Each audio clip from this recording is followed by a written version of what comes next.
बिस्मिल्लाहिर्रहमानिर्रहीम। Dear students, अस्सलामु अलैकुम।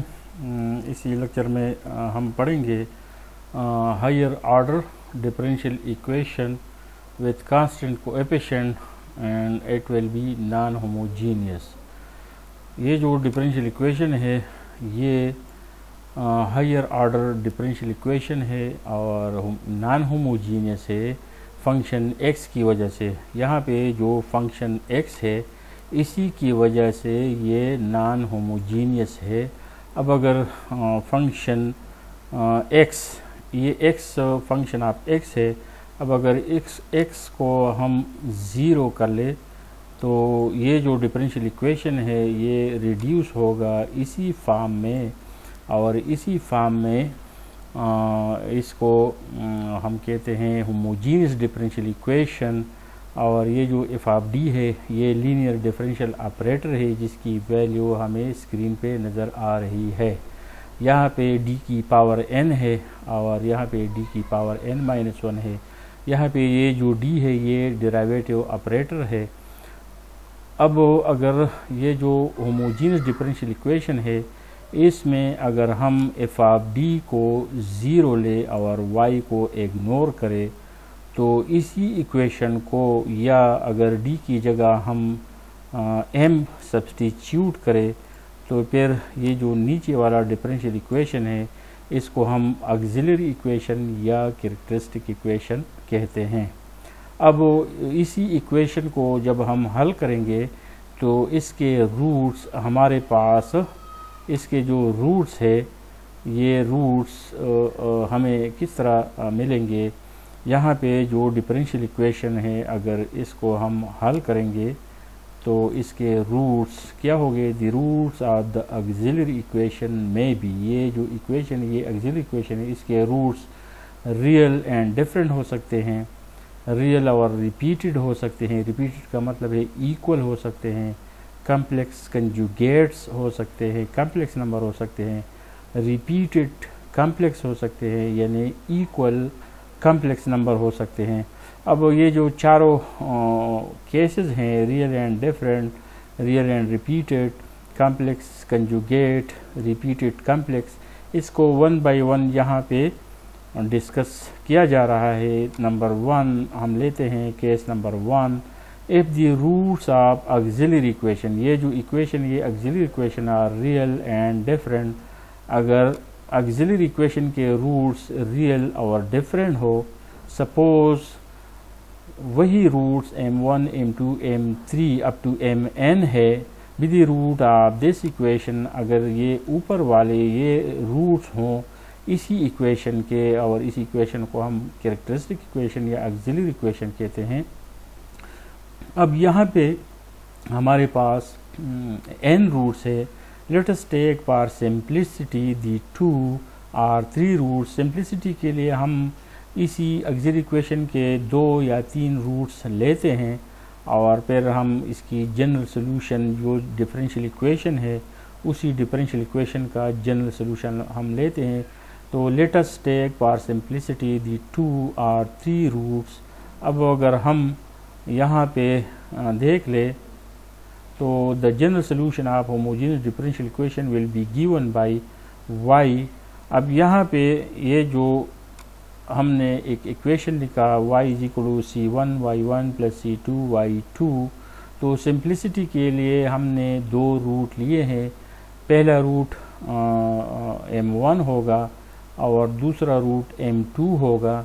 यहाँ पे ये y1 और y2, इसका मतलब क्या है, y1 का मतलब है it is y1 = e power m1x, similarly y2 = e power m2x। ये क्या है, ये हमारे पास है are the solution of differential equation, these are the solution of homogeneous differential equation which is F of D y = 0।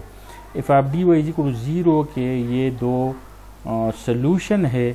अब अगर इसी सोल्यूशन को हम कांस्टेंट से ज़रब दे तो constant time a solution will also be a solution. यहाँ पे भी हमने कांस्टेंट टाइम अ सोल्यूशन लिया है जो कि दिए हुए होमोजेनियस डिफरेंशियल का इक्वेशन का सोल्यूशन है।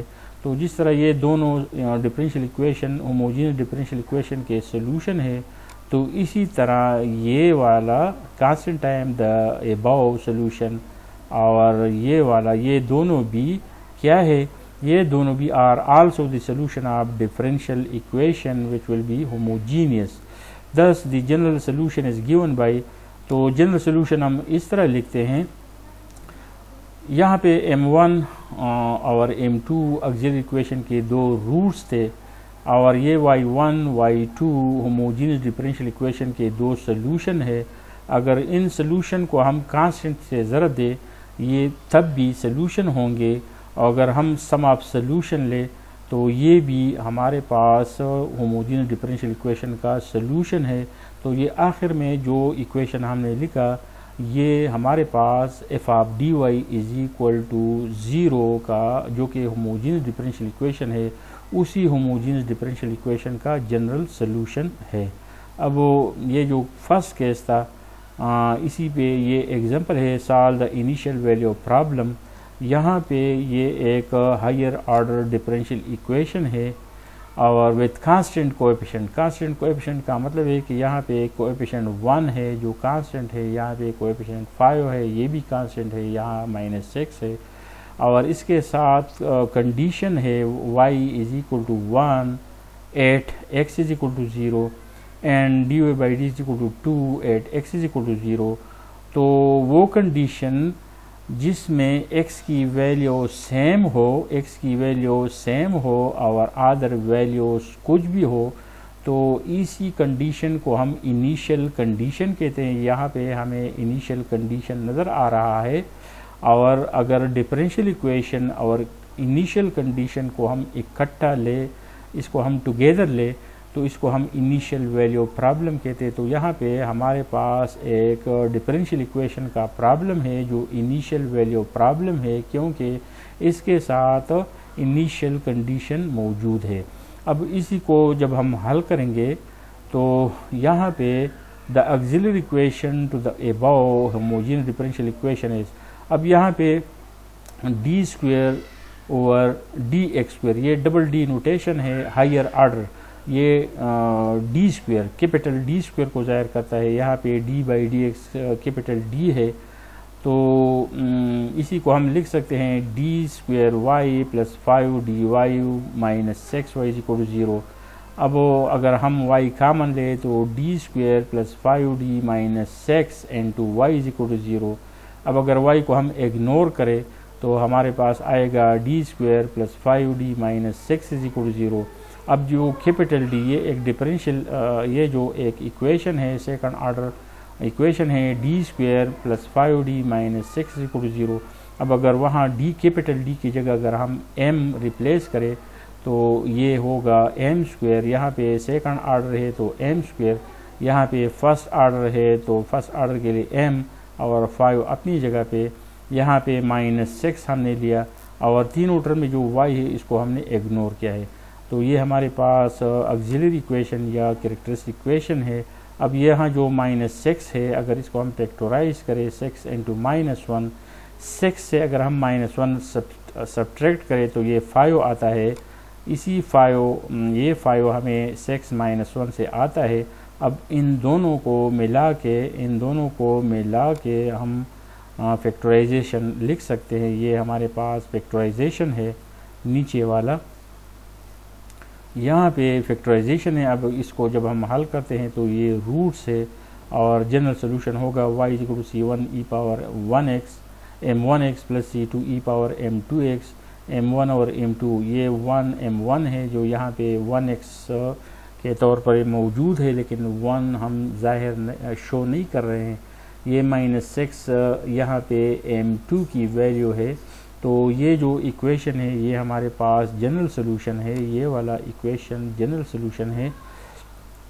बाय द अबव कंडीशन हमारे पास क्वेश्चन में जो इनिशियल कंडीशन था वहाँ पे y इज इक्वल टू 1 था when x is equal to 0। तो अब ये दोनों वैल्यूज़ हमने यहाँ पे सब्स्टिट्यूट करेंगे। y यहाँ पे y की वैल्यू 1 लेंगे, यहाँ पे x की वैल्यू 0, यहाँ पे x की वैल्यू 0। तो ये जनरल सोल्यूशन रिड्यूस होगा इसी इक्वेशन को। अब ये जो जनरल सोल्यूशन है ये वाला, इसको हम डिफरेंशिएट करते हैं, डिफरेंशिएटिंग द जनरल सोल्यूशन। तो ये जनरल सोल्यूशन है, सिंपल डिफरेंशिएशन है, ये वाला dy/dx बनेगा। यहाँ पे c1 e पावर x होगा, यहाँ पे -x c2 e power -x है। तो ये डिफरेंशिएशन हमें मिला, ये डिफरेंशिएशन है बाय अबव कंडीशन। अब ये हमारे पास कंडीशन है, इसी कंडीशन को हमने लेना है, यहाँ पे सब्स्टिट्यूट करना है। तो यहाँ पे y की वैल्यू हम 2 लेंगे और x की वैल्यू दोनों टर्म में हम पुट करेंगे। तो ये हमारे पास एक दूसरा इक्वेशन मिला। अब एक इक्वेशन हमारे पास ये वाला है, दूसरा इक्वेशन ये वाला है, इन दोनों को हल करना है। तो इसको हम किस तरह हल करेंगे, इसको हम नीचे यहाँ इस तरह हल करते हैं। ये फर्स्ट इक्वेशन था, ये सेकंड था। अब अगर हम सब्ट्रैक्शन कर ले, अगर हम इन दोनों मसावात में से फर्स्ट सेकंड को फर्स्ट से सब्ट्रैक्ट करें तो यहाँ माइनस, तो प्लस माइनस इस तरह ये कैंसिल होगा, यहाँ पे प्लस आएगा। तो अगर हम इसको प्लस करें तो ये 1 और 6 7 होगा, 7 होगा, यहाँ पे माइनस आ गया। तो दोनों का सब्ट्रैक्शन -1 है। तो नेट हमारे पास वैल्यू होगा c2 = -1/7। अब ये c2, अगर c2 की वैल्यू हम यहाँ पे सब्स्टिट्यूट करें, यहाँ पे हमारे पास ये c2 है, इसी c2 की में अगर हम -1/7 पुट करें और सिंप्लीफाई करें तो ये हमारे पास c1 आ गया, ये हमारे पास c1 आ गया। अब इन दोनों वैल्यूज़ को हम जनरल सोल्यूशन हमारे पास ऑलरेडी हमने मालूम किया है, उसी में अगर हम c1 और c2 की वैल्यू पुट करें तो ये नीचे वाला जो इक्वेशन है ये हमारे पास पार्टिकुलर, दस the particular solution of the given equation is this. ये हमारे पास पार्टिकुलर सोल्यूशन है, ये वाला पार्टिकुलर सोल्यूशन है। अब ये एक दूसरा एग्जांपल है, इसी एग्जांपल को अगर हम देखें तो ये हायर ऑर्डर डिफरेंशियल इक्वेशन है विथ कांस्टेंट कोएफिशिएंट। यहाँ कोएफिशिएंट 1 है, यहाँ 4 है, यहाँ 1 है, सारे कोएफिशिएंट कांस्टेंट है और ये होमोजीनियस है। तो अगर इसी को हम ऑपरेटर फॉर्म में लिखे, the equation in operator or symbolic form, तो ये जो डबल डी नोटेशन है इसकी जगह हमने ये लिखा और यहाँ पे फर्स्ट ऑर्डर लिखा और 1y में हमने 1 यहाँ जोड़ा और y, ये तीनों इन तीनों टर्म में y है तो उसको हमने कॉमन निकाला। अब कैरेक्टरिस्टिक इक्वेशन या ऑक्सिलरी इक्वेशन क्या है, d में हम रिप्लेसिंग d/m, तो यहाँ पे जब d की जगह हम m रिप्लेस करेंगे तो ये वाला हमारे पास ऑक्सिलरी इक्वेशन है। अब इसी को हल करना है, तो जब इसको हम हल करते हैं तो ये हमारे पास एक वो जो डिफरेंशियल इक्वेशन था वहाँ पे a1 था, b-4 था, c1 था और ये क्वाड्रेटिक फार्मूला है। ये जो क्वेश्चन है यहाँ पे ये क्वाड्रेटिक इक्वेशन है, यहाँ ये क्वाड्रेटिक इक्वेशन है, यहाँ पे a1 है, b-4 है, c1 है। तो m की वैल्यू जब हम मालूम करेंगे तो क्वाड्रेटिक फार्मूला हम इस्तेमाल करेंगे। यहाँ पे क्वाड्रेटिक फार्मूले में जब हम वैल्यूज़ पुट करेंगे तो m की वैल्यू हमारे पास ये दो वैल्यूज़ आ गई। अब यहाँ पे एक आयोटा वगैरह नहीं है, लिहाजा इसको हम कॉम्प्लेक्स नंबर नहीं कह सकते। These two roots are not the complex conjugate, thus the general solution of given differential equation is given by. General solution हम हमेशा इस तरह लिखते हैं, अगर दो रूट्स हो और डिफरेंट हो, रियल हो तो इस तरह हम लिखते हैं, रियल भी हम इस तरह लिखते हैं, कॉम्प्लेक्स भी लिख सकते हैं, लेकिन कॉम्प्लेक्स को बाद में हम एक और फॉर्म में ले आते हैं। अब ये जनरल सोल्यूशन है, ये 2 + 3√m1 है, 2 - 3√m2 है। तो यहाँ पे जब हम वैल्यू पुट करेंगे तो फाइनली ये हमारे पास जनरल सोल्यूशन मिला। तो इस तरह हम एक केस फर्स्ट में जो जिसमें हमने डिस्कस किया रियल रूट्स और डिफरेंट रूट्स, तो इसी तरह हम क्वेश्चन हल करते हैं और इसकी ये डिटेल हमने पढ़ी। अब हम आते हैं क्वेश्चन नंबर केस नंबर 2 को।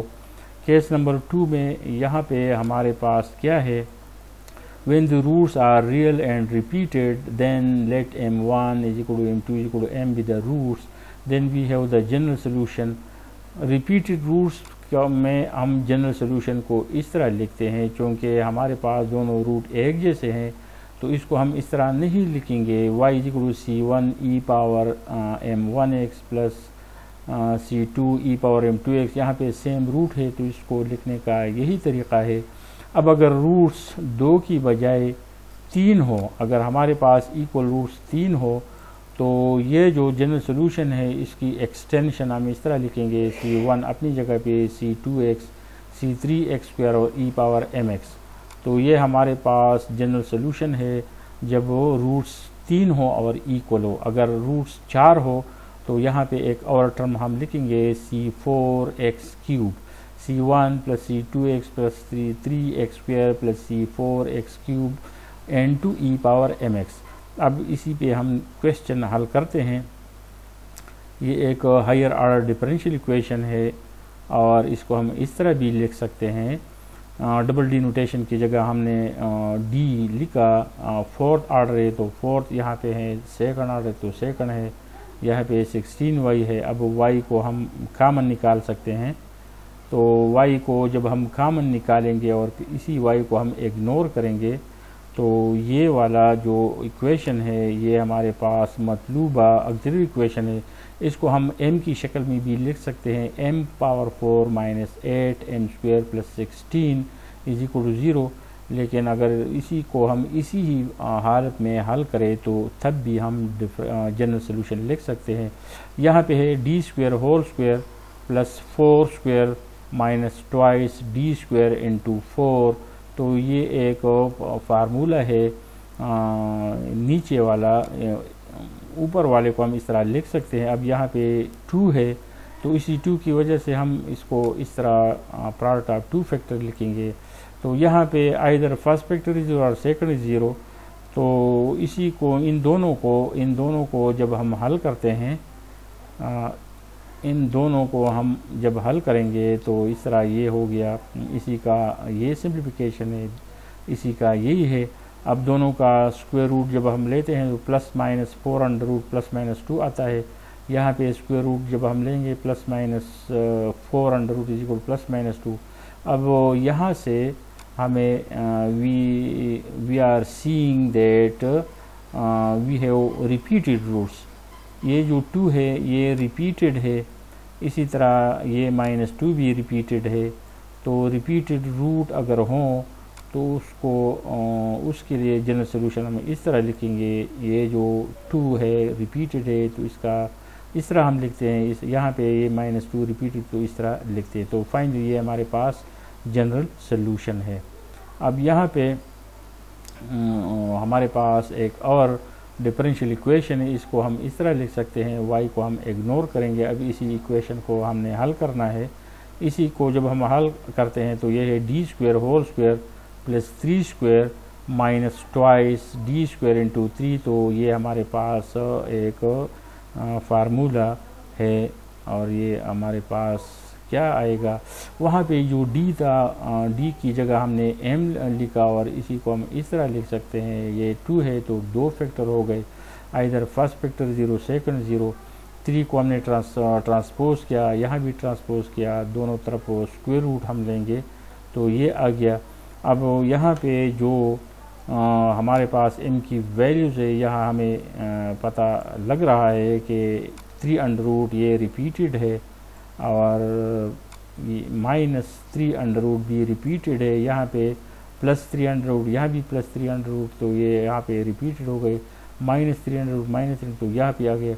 अब जनरल सोल्यूशन क्या है, अगर रूट रिपीटेड हो तो इसको हम इस तरह लिख सकते, जिस तरह ऊपर जो एक एग्जांपल हमने चेक किया तो उसी तरीके से हमने इसी एग्जांपल के लिए भी जनरल सोल्यूशन लिखा। ये रिपीटेड है तो ये इसके लिए लिखा, यहाँ पे रिपीटेड तो ये लिखा है। तो इस तरीके से हम जनरल सोल्यूशन लिखते हैं। अब हम आते हैं केस नंबर 3 में when the roots are complex conjugates, अगर रूट हमारे पास कॉम्प्लेक्स हो तो suppose the roots of auxiliary equation be alpha plus minus iota beta, that is यहाँ पे दो कॉम्प्लेक्स रूट्स है और दोनों रूट्स यहाँ पे हमें नज़र आ रही है। अब जनरल सोल्यूशन क्या होगा? The general solution of the homogeneous differential equation is given by, general solution को हम हमेशा लिख सकते हैं y is equal to c1 e power m1x plus c2 e power m2x। तो ये जो फर्स्ट है ये m1 की वैल्यू है और ये जो है ये वाला m2 की वैल्यू है। तो आम जिस तरह हमने केस नंबर 1 में सोल्यूशन लिखा उसी तरीके से हमने सोल्यूशन जनरल सोल्यूशन लिखा। अब इसको सिंप्लीफाई करना है, e पावर अल्फ़ा x यहाँ भी है यहाँ भी, दोनों टर्म में e पावर अल्फ़ा x हमने कॉमन लिया और जो रह गए c1 e power iota beta x plus c2 e power minus iota beta x। अब ये यूलर फार्मूला है, यहाँ पे यूलर फार्मूला हम लिख रहे हैं, यहाँ पे भी हमने यूलर फार्मूला लिखा। अब वो कास के साथ ये माइनस ख़त्म होगा और यहाँ पे ये माइनस यहाँ पे शिफ्ट होगा। यहाँ ये जो प्लस है ये प्लस इसी माइनस की वजह से यहाँ पे माइनस आएगा। तो फिर इसी को हम रीअरेंज करेंगे और जनरल सोल्यूशन लिखेंगे। तो अब हम देखते हैं कि इसको हम किस तरह रीअरेंज करते हैं। अब ये देखें e पावर अल्फ़ा x ये तो ऑलरेडी हमारे पास कॉमन था और ये वाला जो वैल्यू है ये हमारे पास क्या था, ये यूलर जो फार्मूला था उसकी वैल्यू है। यहाँ पे भी यूलर फार्मूला की वैल्यू है और यहाँ पे एक ब्रैकेट है जो कि यहाँ पे हमसे रह गया है, यहाँ पे ब्रैकेट है c1 और यहाँ भी ब्रैकेट है। तो इन cos beta x plus iota sine beta x बाहर c1 है।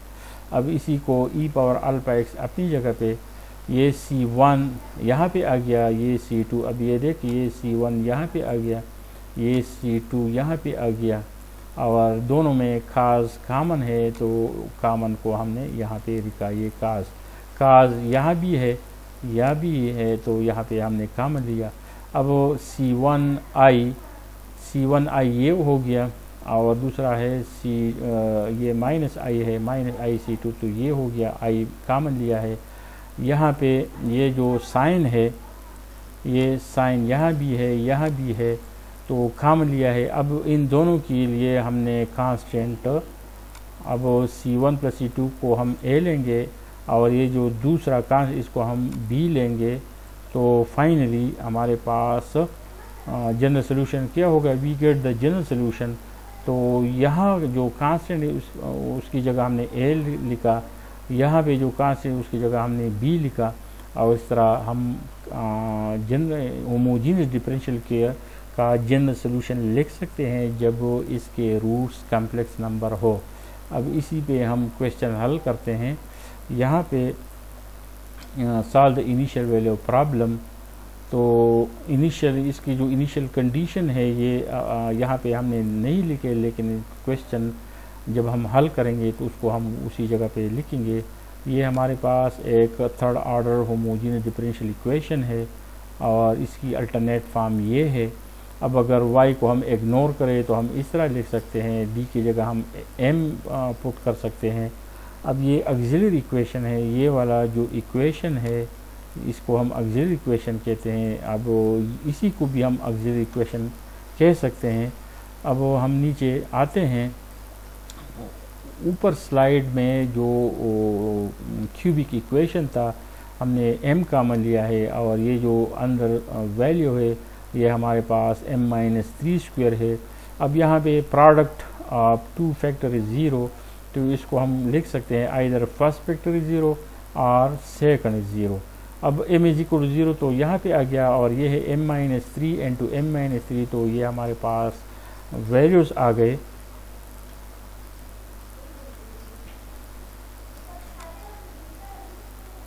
ये हमारे पास वैल्यू है। अब वो जनरल सोल्यूशन हम किस तरह लिखते हैं, जनरल सोल्यूशन हम इस तरह लिखते हैं ये यहाँ जो हमने लिखा है यहाँ पे 3 रिपीटेड है, 0, ये जो 0 है C1 e power m1x plus C2 plus C3x e power mx, तो 3 रिपीटेड है, तो यहाँ पे रिपीटेड के लिए हमने जनरल सोल्यूशन लिखा, ये 0 इंडिविजुअल रूट है तो इसके लिए हमने सोल्यूशन ये लिखा, और sum of these two solution is finally the general solution. अब इसी को हम इस तरह भी लिख सकते हैं, इस तरह लिख सकते हैं। अब अगर इसी इक्वेशन को हम डिफरेंशिएट करें तो dy/dx इज इक्वल टू क्या है, इसी का डिफरेंशिएशन ये है, डिफरेंशिएशन प्रोडक्ट रूल, ये C1 0 होगा और यहाँ पे फंक्शन प्रोडक्ट ऑफ 2 फंक्शन है, तो प्रोडक्ट रूल हम इस तरह इस्तेमाल कर सकते हैं। अब देख ले, इसी को अगर हम देख ले, फर्स्ट फंक्शन यहाँ पे 2 फंक्शन है, तो प्रोडक्ट रूल जब हम इस्तेमाल करेंगे तो ये आता है। अब इसी को जब हम दोबारा डिफरेंशिएट करते हैं तो ये आता है अकॉर्डिंग टू गिवन कंडीशन। अब यहाँ पे हमारे पास ये 3 रिजल्ट्स है। According to given condition y is 0 at x is 0, ये यहाँ पे dy/dx is 0 at x 0, d² y/d² को माइनस ये व्हेन x is 0। ये इनिशियल कंडीशन इस वजह से है कि x की वैल्यू सेम है, यहाँ 0 है, यहाँ 0 है, यहाँ भी x की 0 है, अदर वैल्यूज कुछ भी है, तो ये इनिशियल कंडीशन है। पुटिंग द अबव वैल्यूज़, ये जो वैल्यूज़ है, putting the above values in above general solution, और यहाँ जो वैल्यूज़ है यहाँ पे सब्सटीट्यूट करना है, dy/dx में सब्सटीट्यूट करना है, d² y/dx² में सब्सटीट्यूट, इन तीनों में ये कंडीशन पुट करने हैं। तो यहाँ पे जो 3 इक्वेशन है और ये जो कंडीशन है जब हम पुट करेंगे तो ये तीनों मसावात हमें मिलेंगे। अब इसकी सिंप्लीफिकेशन ईजी है। अब अगर इस पे आप गौर करें तो फ्रॉम सेकंड इक्वेशन, यहाँ पे जो सेकंड इक्वेशन है इसको अगर हम -3 से ज़रब दे, यहाँ पे ये जो -3 है, इसी -3 को हमने, ये जो इक्वेशन है इसी को हमने -3 से ज़रब देना है, तो ये हमें रिज़ल्ट देगा, ये वाला ये रिज़ल्ट हमें देगा -9 हो गया, यहाँ पे -3 हो गया, यहाँ पे -6 हो गया। अब इसको हम मज़ीद नीचे देखते हैं। ये हमारे पास दूसरा इक्वेशन था। अब एक इक्वेशन ये है और दूसरा इक्वेशन ये है। जब इसको हम हल करते हैं तो प्लस माइनस कैंसिल होगा और C3 की वैल्यू हमें निकल आएगी। Adding the above equation we get C3 is equal to 4, तो C3 की वैल्यू हमें 4 मिला। अब यहाँ पे from 3C2 plus C3 is equal to 2, अब यहाँ पे C3 की वैल्यू अगर हम यहाँ से पुट करें और सिंप्लीफाई करें तो C2 आता है। अब C2 की putting the value C2 is equal to and this equation, यहाँ पे जब हम C2 की वैल्यू पुट करेंगे तो ये C1 हमें मिलेगा। अब C1, C2, C3 सब की वैल्यूज़ मौजूद है, therefore the particular solution is given by. तो हमारे पास जो जनरल सोल्यूशन था वहाँ पे जब हम C1, C2, C3 की वैल्यू पुट करेंगे तो ये वाला इक्वेशन हमारे पास पार्टिकुलर सोल्यूशन होगा।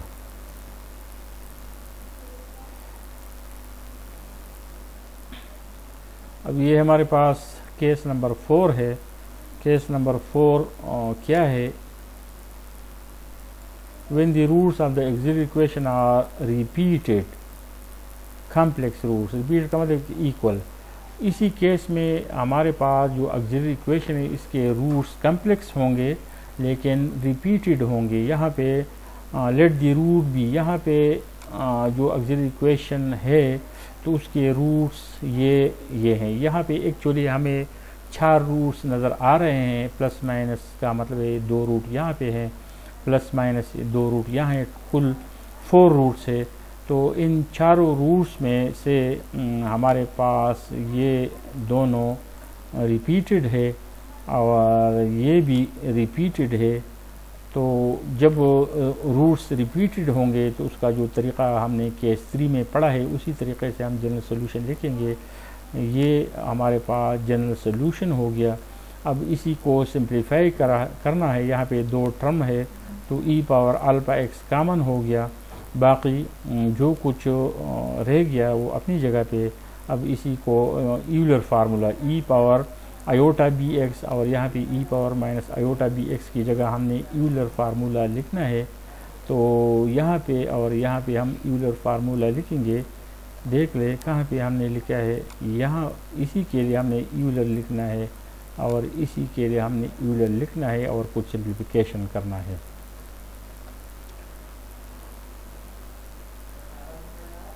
यूलर फार्मूला हम कह रहे हैं यूलर फार्मूला, तो यूलर फार्मूला क्या है, ये यूलर फार्मूला है।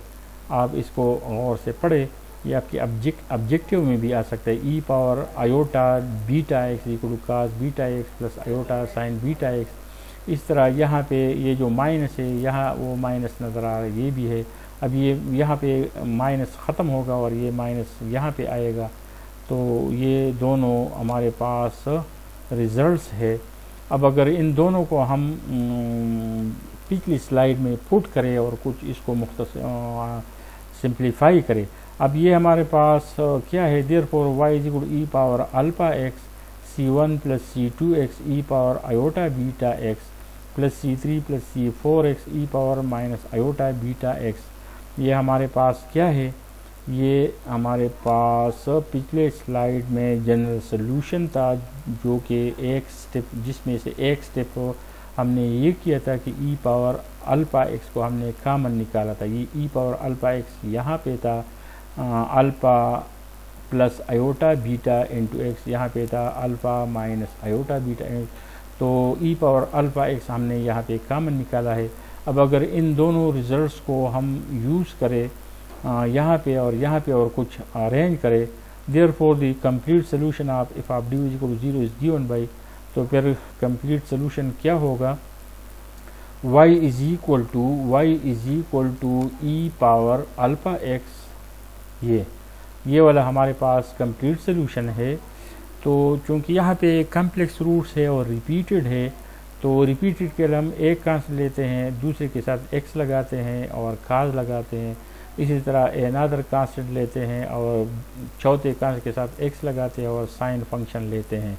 अब ये वाला जो फाइनल रिज़ल्ट है, ये एक्चुअली इसी रिज़ल्ट में से अगर हम इन वैल्यूज़ को यहाँ पे देख ले, ये वाला ये वैल्यू और ये वैल्यू जब हम यहाँ पे इन दोनों को अगर हम यहाँ पे पुट करें और कुछ मुख्तसर करें तो ये फॉर्म आता है। लेकिन ये फॉर्म तब आता है जब हम c1 प्लस c3 को हम a ले और c2 प्लस c4 को हम b ले, c1 minus c3 into iota को c ले और इस तरह इसी को हम d ले।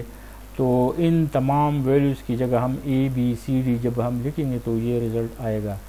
मुख्तसरन हम ये कह सकते हैं कि अगर रूट्स हमारे पास कॉम्प्लेक्स हो और रिपीटेड हो, रूट्स चाहे 2 हो चाहे 4 हो, तो e पावर अल्फ़ा एक्स हम यहाँ पे लिखेंगे, 2 कांस्टेंट लिखेंगे, एक कांस्टेंट विदाउट x होगा, दूसरे के साथ x लगाएंगे और इस तरह यहाँ भी करेंगे, पहले वाले के साथ काज और आखिर के साथ साइन लगाएंगे।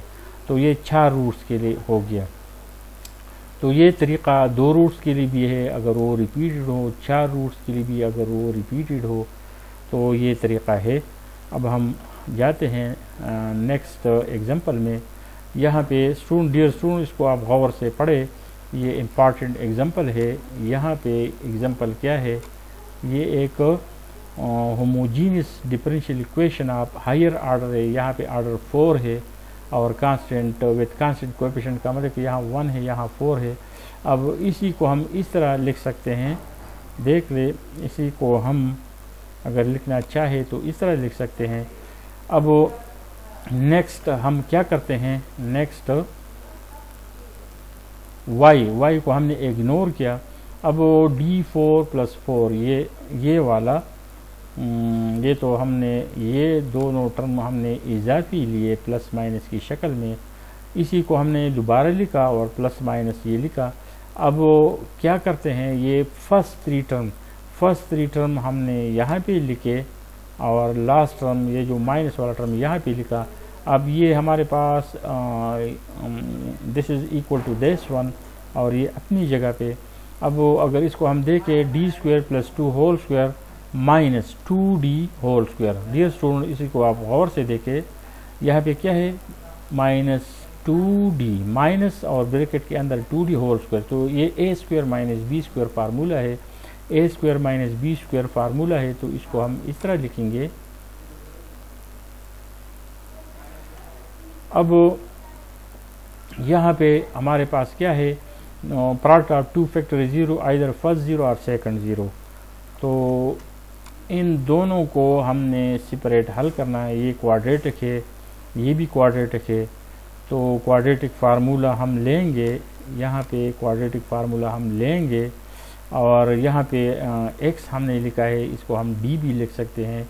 इसको हम क्या कर सकते हैं, इसको हम d कर सकते हैं। ये हमारे पास d है। अब यहाँ पे नंबर फर्स्ट इक्वेशन जब हम लेंगे, यहाँ पे वैल्यू पुट करेंगे तो हमें रूट देगा, ये रूट देगा। सेकंड जो क्वाड्रेटिक है ये रूट देगा। अब 4 रूट्स है, चारों रूट्स में हमारे पास रिपीटेड नहीं है। If we look to these roots, यहाँ पे आप देख ले, यहाँ पे जो 4 रूट्स है इसमें रिपीटेड नहीं है। यहाँ पे 2 रूट है, यहाँ पे 2 रूट है, चारों रूट हमारे पास मुख्तलिफ है।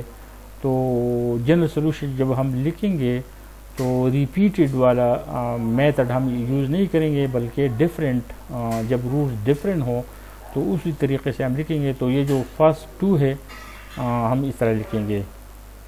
ये वाला जो है दिस इज़ ये इसके लिए है। अब नीचे जो 2 रूट है उसके लिए हम इस तरह लिखेंगे, इस तरह लिखेंगे। अब यहाँ पे ये जो -1 है, यहाँ पे -1x है, यहाँ पे 1 है तो यहाँ पे 1x है। बाकी ये जो आयोटा है 1 आयोटा, तो 1 आयोटा तो c1 cos x + c2 sin x, यहाँ पे भी आयोटा तो c3 cos x + c4 sin x। तो यहाँ पे 4 कम्प्लेक्स रूट्स, कम्प्लेक्स नंबर है 4 है और चारों मुख्तलिफ है।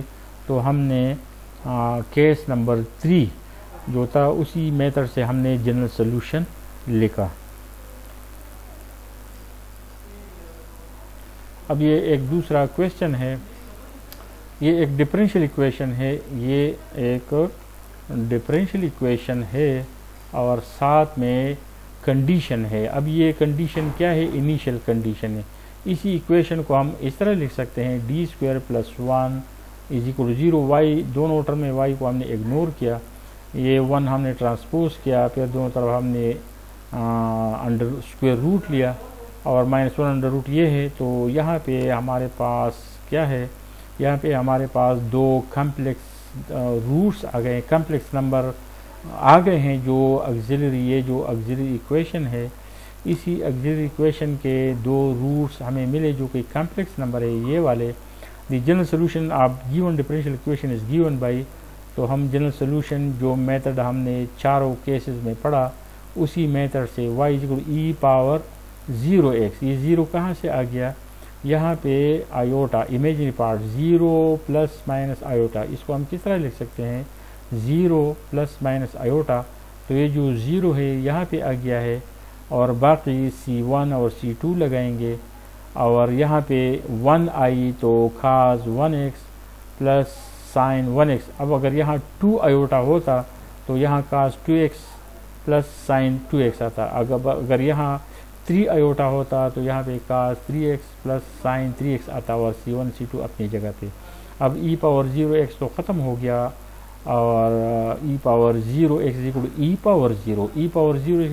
e⁻0 एंड e⁻0 = 1 और 1 हम यहाँ ज़ाहिर नहीं कर रहे हैं। तो ये हमारे पास क्या हो गया, this is the general solution. अब पार्टिकुलर सोल्यूशन भी हम मालूम कर सकते हैं क्योंकि हमारे पास कंडीशन है, इनिशियल कंडीशन है। तो अब हम ये जो कंडीशन है इसी को हमने इस्तेमाल करना है यहाँ पे डिफरेंशिएटिंग। इसी इक्वेशन को जब हम डिफरेंशिएट करते हैं, तो ये इसकी डिफरेंशिएशन हो गई। अब ये कंडीशन है अगर y 2 होगा जब वो x π/3 होगा। अब ये दोनों वैल्यूज़ हमने सब्स्टिट्यूट करने हैं यहाँ पे। तो यहाँ पे हमने सब्स्टिट्यूट किया और cos π/3 ये है, साइन ये है। अब दोनों तरफ हम 2 से मल्टीप्लाई करेंगे तो इसका अल्टरनेट फॉर्म ये आ गया, c1 + c2 3√= 4। ये जो 2 है दोनों तरफ हमने 2 से मल्टीप्लाई किया, 2 2 नहीं 4। तो एक इक्वेशन ये आ गया। इसी कंडीशन को हमने पुट किया और कुछ सिंप्लीफाई किया तो ये आ गया। अब इसी के लिए हम इनिशियल कंडीशन का दूसरे वैल्यूज़ को हम लेंगे और यहाँ पे पुट करेंगे। तो देखते हैं, ये इनिशियल कंडीशन के जो बकाया वैल्यूज़ हैं यहाँ हमने लिखे हैं, और ये वाला जो हमने डिफरेंशिएशन किया था, जनरल सोल्यूशन को हमने डिफरेंशिएट किया था, उसको हमने यहाँ पे दोबारा लिखा। अब ये कंडीशन हम यहाँ पे लगाएंगे। तो यहाँ पे हमने इसको सब्स्टिट्यूट किया और वैल्यूज लगाए दोनों तरफ। जब हम 2 से मल्टीप्लाई करेंगे तो ये -4 8 होगा। और अब एक हमारे पास इक्वेशन ये है और दूसरा वाला अब ये क्या है, हमारे पास एक ये क्वेश्चन है और दूसरा ये वाला है। ये एक इक्वेशन है, ये दूसरा है। अब इसको हमने हल करना है, मल्टीप्लाई इट बाई 3√। इसी को जब हम 3√रूट से मल्टीप्लाई करेंगे इसी को, तो ये कन्वर्ट होगा इसी शक्ल में। इसी इक्वेशन को जब हम 3√रूट से मल्टीप्लाई करेंगे तो ये आएगा। अब हम क्या करते हैं, अब ये जो इक्वेशन है इसी इक्वेशन को हमने यहाँ से उठा के यहाँ पे लिखा, दोबारा लिखा। अब आपको नज़र आ रहा है, इसको हमने यहाँ पे दोबारा लिखा। अब अगर हम देख ले तो इसको मैं हाईलाइट करता हूँ। यहाँ पे 2 इक्वेशन है, इसको हमने हल करने हैं। तो जब हम एडिशन करेंगे, if we add both the equation, तो ये प्लस माइनस आपस में कैंसिल होंगे। इन दोनों को जब हम ऐड करेंगे तो 4c2, और इन दोनों को ऐड करेंगे। अब ये दोनों मल्टीप्लाइंग बोथ साइड बाई 4, तो जब वो दोनों साइड हम 4 से मल्टीप्लाई करेंगे, ये देखिए यहाँ पे जब हम दोनों साइड को मल्टीप्लाई करेंगे, अब ये दोनों कैंसिल होंगे, ये दोनों आपस में कैंसिल होंगे, और ये वाले आपस में ऐड होंगे, ये ऐड होंगे। तो ये हो गया। अब दोनों तरफ को 4 से डिवाइड करेंगे तो c2 की वैल्यू ये आ गई। अब यहाँ पे अगर हम देखें, ये वाला जो इक्वेशन है ये, और यहाँ पे c2 की वैल्यू अगर हम पुट करें तो हमारे पास सिंप्लिफिकेशन क्या आएगी, ये c1 यहाँ पे हमें मिला, और ये 3√रूट यहाँ पे है, और c2 की वैल्यू ब्रैकेट के अंदर है। अब इसी को मुख्तसर करना है तो c1 की वैल्यू हमें मिलेगी, अब मिलेगी। तो नेक्स्ट स्लाइड में हम देखते हैं कि c1 की, तो c2 की वैल्यू ऑलरेडी मौजूद है, और c1 की वैल्यू यहाँ पे हमारे पास आ गई। ये c1 की वैल्यू है। अब c1 और c2 की वैल्यूज़ हमें मिल चुकी है। तो y = c1 cos x plus c2 sin x। अब इसको हम देखते हैं, यहाँ पे c2, ये c2 था, तो C2 की वैल्यू यहाँ पे हमने लिखा है, और C1 की वैल्यू यहाँ पे ये जो 1 + 300 ये C1 है, तो इसी 2 को हमने गलती से यहाँ लिखा, इसको मैं डिलीट करता हूँ। तो ये हमारे पास पार्टिकुलर सोल्यूशन आ गया। This is the particular solution of the given differential equation. हमने C1 मालूम किया, C2 मालूम किया, C1 की जगह C1 की वैल्यू, C2 की जगह C2 की वैल्यू। यहाँ पे हमने मिस्टेक किया था, ये 2 हमने इजाफी लगाया था जो कि मैंने डिलीट किया। अब ये हमारे पास पार्टिकुलर सोल्यूशन है, और अब ये हमारे पास फाइनल स्लाइड था। लेकिन मैं ये जो जनरल पार्टिकुलर सोल्यूशन है, मैं वो देखता हूँ कि इसका जो जनरल सोल्यूशन हमने लिखा था, मैं आप लोगों को इसको दिखाता हूँ। ये देखें, यहाँ पे ये जनरल सोल्यूशन था, और मुख्तलिफ जो कैलकुलेशन हमने किए, तो C1 की वैल्यू हमने मालूम किया, C2 की वैल्यू हमने मालूम किया, C1 की वैल्यू पुट किया, C2 की वैल्यू पुट किया, और आखिर में यहाँ पे जो मिस्टेक थी 2 का, उसको मैंने डिलीट किया। तो फाइनली जो पार्टिकुलर सोल्यूशन हमने लिखा, वो यहाँ पे हमने C1 C2 की वैल्यू सब्स्टिट्यूट किया, और ये जनरल सोल्यूशन कन्वर्ट हो गया पार्टिकुलर सोल्यूशन में। Thank you.